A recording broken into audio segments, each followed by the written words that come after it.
আমরা এমন একটা বাংলাদেশ গঠন করতে চাই যে বাংলাদেশে কোনো বৈষম্য থাকবে না। আপনারা সবাই রাজি আছেন, কিন্তু আমাদের স্টেজের লোকেরা রাজি না। কারণ আপনারা নিচে বসে আছেন সাধারণ চেয়ারে, ওনারা দামি চেয়ারে এখানে বসে আছেন। তার মাঝে আবার তিনটা দেখেন ডিস্টিংগুইশড, ওইটার হাইট আরো বেশি। আইসা দেখি যে এই তিনটাতে আবার বিছানা আছে, কি বলে জানি, টাওয়াল দেওয়া আছে। তো আমি বৈষম্য বেশি দূর করতে পারি নাই, প্রথমে আমার টাওয়ালটা ফেলে দিচ্ছি। আগামীতে এই ধরনের কোনো আইটেম হলে সকল চেয়ার সমান থাকবে ইনশাআল্লাহ। যে চেয়ার নিচে থাকবে দেখার স্বার্থে যদি একটা স্টেজ লাগে তাহলে সেই চেয়ারটাই উপরে থাকবে ইনশাআল্লাহ। আপনারা সবাই রাজি আছেন? আপনারা তো রাজি থাকবেন, ওনারা রাজি কিনা? ওনারাও রাজি আছে, আলহামদুলিল্লাহ। তাইলে আমরা উভয় পক্ষ রাজি যে আমরা সকল ক্ষেত্রে বৈষম্যহীন চলবো ইনশাআল্লাহ। তবে এটা ঠিক যে যার যার রুচি মতো চলবে। যেমন আমার গায়ে একটা সদরিয়া বা একটা কোটি আছে, তাই বলে সবাইকে কোটি পরতে হবে না। ব্লেজার যার পছন্দ তিনি ব্লেজার পরবেন, শীতের দিনে সোয়েটার, গ্লাভ, চাদর যার পছন্দ তিনি তাই পরবেন। কিন্তু সামাজিক ক্ষেত্রে আমরা ইনশাআল্লাহ সমান থাকবো। আল্লাহ চাই। দেখেন বৈষম্যের শিকার হয়ে ভাইগুলা পড়তে পড়ছিল এই মাত্র। তা আমরা আল্লাহর দরবারে বৈষম্য থেকে পানা চাই। এখন এই বৈষম্যহীন দেশটা গড়বে কি? প্রধানমন্ত্রী হলেই আমার বাড়ি যে জায়গায় বন্যার স্রোত, উন্নয়নের স্রোত চলে যাবে সে জায়গায় সারা বাংলাদেশের সম্পদ টেনে টুনে এনে ওখানে ঢুকায় দেওয়া হবে। তাইলে বৈষম্যহীন সমাজ হবে কেমনে?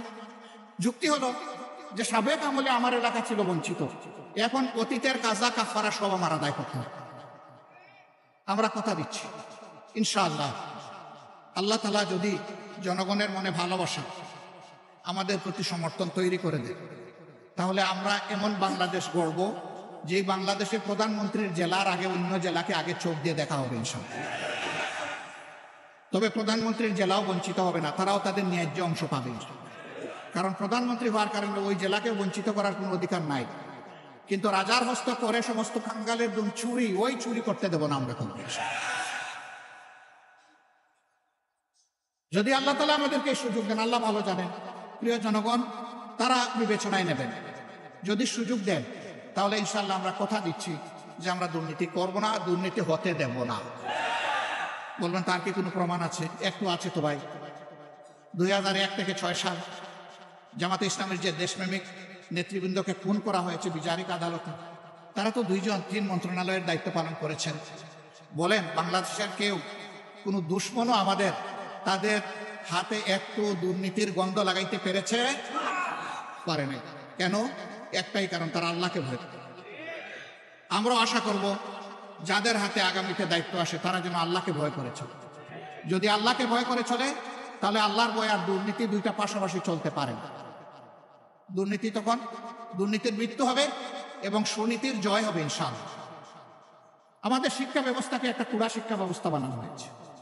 মাস্টার্স, তারপরে গ্রাজুয়েশন, ওইদিকে কামিল, আলেম, ফাজেল, এই সমস্ত ডিগ্রি নিয়ে লোকেরা দুয়ারে দুয়ারে ঘুরে একটা ন্যায্য চাকরি পাওয়ার আশায়। 2টা কারণে পায় না। একটা কারণ হলো মামু এবং খালাক খেলায় আর বাসে না। আরেকটা কারণ হলো সে যে সার্টিফিকেটটা নিয়ে এসেছে এইটা তার সার্টিফিকেটের সাথে তার কোয়ালিটি প্রমাণ হয় না। কেন হয় না?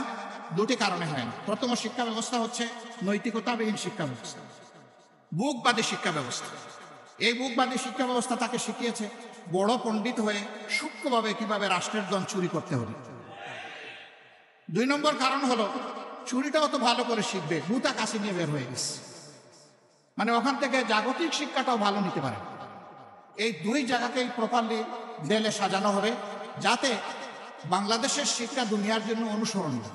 এখন আমাদের দেশ থেকে দুনিয়ার বিভিন্ন দেশে লোক যাওয়ার জন্য পাগল হয়ে যায় শিক্ষার জন্য, উচ্চতর শিক্ষার জন্য। কিন্তু আমাদের দেশে লোক আসতে চায় না। কেন চায় না? এই দুর্বল শিক্ষা কেউ দিতে চায় না, এই জন্যই আসতে চায়।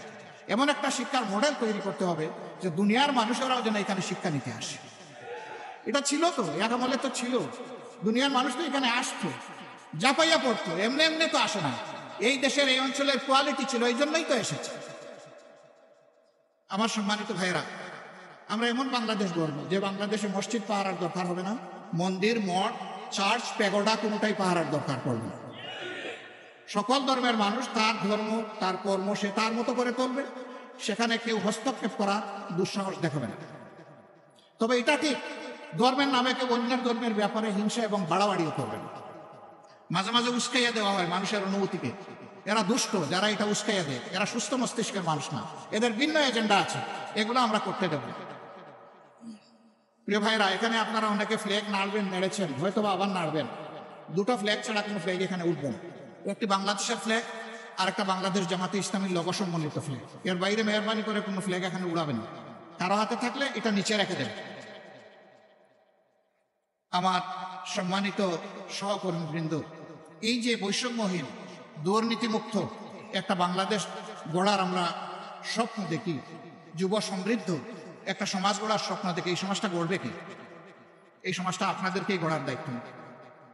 আপনারা বলেছেন যারা যে এক আল্লাহ, আমরা এক আল্লাহর উপর ভরসা করে সামনে এগোতে চাই। নবী সাল্লাল্লাহু আলাইহি সাল্লামের দেখানো দুনিয়ার সবচেয়ে শ্রেষ্ঠ আদর্শ অনুসরণ করতে চাই। আমাদের নিজের জীবনে আগে এটা প্রতিষ্ঠিত করতে হবে। প্রতিষ্ঠা করার পথে অনেক সমালোচনা শুনবেন, অনেক বাধা আসবে। জামাতে ইসলামীকে বলা হবে এটা প্রতিক্রিয়াশীল শক্তি।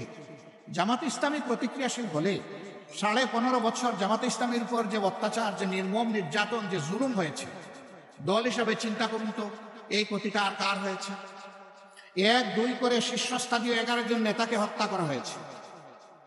তাদের রক্তে ভেজা আজকের এই বাংলাদেশ। তাদের সহকর্মীদেরকে হত্যা করা হয়েছে, তাদের রক্ত ভেজা এই বাংলাদেশ। আমাদের প্রত্যেকটা অফিসকে সিলগালা তালাবদ্ধ করে রাখা হয়েছে।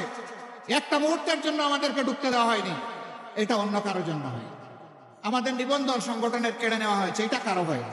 শেষ মুহূর্তে দিশাহারা হয়ে আমাদেরকে নিষিদ্ধ করে ঘোষণা করা হয়েছে, এইটাও কারো হয়। হ্যাঁ, হয়েছে অন্য সকল দলের, সরকারের প্রতিপক্ষ আলিম উলামা সহ বিভিন্ন দল সহ মানুষ খুন করা হয়েছে, গুম করা হয়েছে, তা আমাদেরও করা হয়েছে। কিন্তু এই 4 জিনিস আর কারো করা হয়। কেন এত জ্বালা আমাদের উপর? ওই যে প্রথমেই বলেছি, বাংলাদেশ জামাতে ইসলামের পরীক্ষিত দেশপ্রেমিক শক্তি বাংলাদেশের স্বাধীনতা সার্বভৌমত্বের ব্যাপারে কারো সাথে আপোষ করেনি, কারো সাথে আপোষ করছে না, এবং ইনশাআল্লাহ কারো সাথে আপোষ করবে না।